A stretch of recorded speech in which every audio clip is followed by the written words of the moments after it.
Olá pessoal, bem-vindos à continuação da nossa aula de eletrônica digital do quarto módulo do curso técnico em eletrônica do CEGEP, correto? Bom, eu vou retomar a nossa aula voltando a analisar com vocês, pessoal, o funcionamento do flip-flop tipo D, tá? Que nós estudamos numa das nossas últimas aulas. Lembrando que a simbologia do flip-flop tipo D é essa que vocês estão vendo no canto esquerdo da tela, correto? E aqui, olha, no canto direito da tela, eu tenho a lógica de funcionamento desse flip-flop tipo D. Vocês lembram como é essa lógica? Vamos rever isso? Lembra lá, olha, se o CLK, se o clock for zero, o que acontece? Acontece que as nossas saídas não mudam de valor, ou seja, o clock igual a zero é aquele tal daquele mantém que nós comentamos durante as aulas. Agora, se o clock vale 1, se CLK vale 1, então, olha, a saída Q ela vai receber aquele valor que existe na entrada D. Não é isso, gente? Vamos analisar aqui a nossa tabela verdade. Olha, nessa primeira linha, eu tenho D igual a zero e CLK igual a zero. Bom, de acordo com essa lógica, se o CLK é igual a zero, então as saídas não mudam, né? Ou seja, eu vou manter aqui os valores de Q e Q barrado, correto? Q e Q barrado, tá? Se as saídas não mudam, eu tenho o Q e o Q barrado.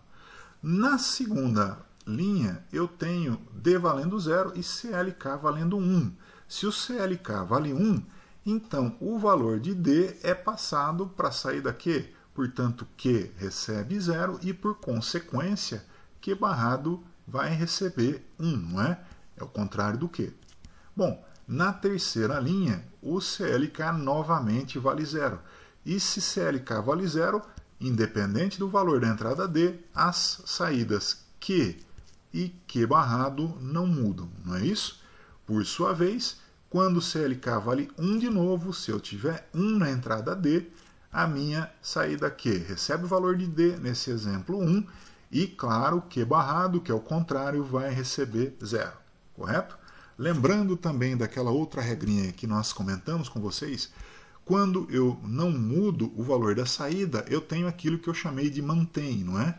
Então aqui nesse caso eu tenho um mantém e aqui nesse caso também eu tenho um mantém. Já quando Q vale 0, lembra? A gente tem um reset. Por sua vez, quando Q recebe o valor 1, a gente tem um set. Tá certo? Pessoal, isso foi só uma revisão daquilo que nós já estudamos. Nós estudamos essa revisão agora por quê? Para a gente poder passar para o passo seguinte. No passo seguinte, nós vamos estudar o que a gente chama de diagrama de tempo. Tá certo? E, pessoal, o que é um diagrama de tempo, hein? Um diagrama de tempo, pessoal, é uma representação gráfica, é um gráfico, né? Que mostra como as coisas variam num flip-flop ao longo do tempo. Como as coisas não, né? Melhor dizendo, os sinais variam em um flip-flop ao longo do tempo. Vamos imaginar, pessoal, que, por exemplo, na entrada CLK eu tenho um sinal que varia dessa forma, tá certo?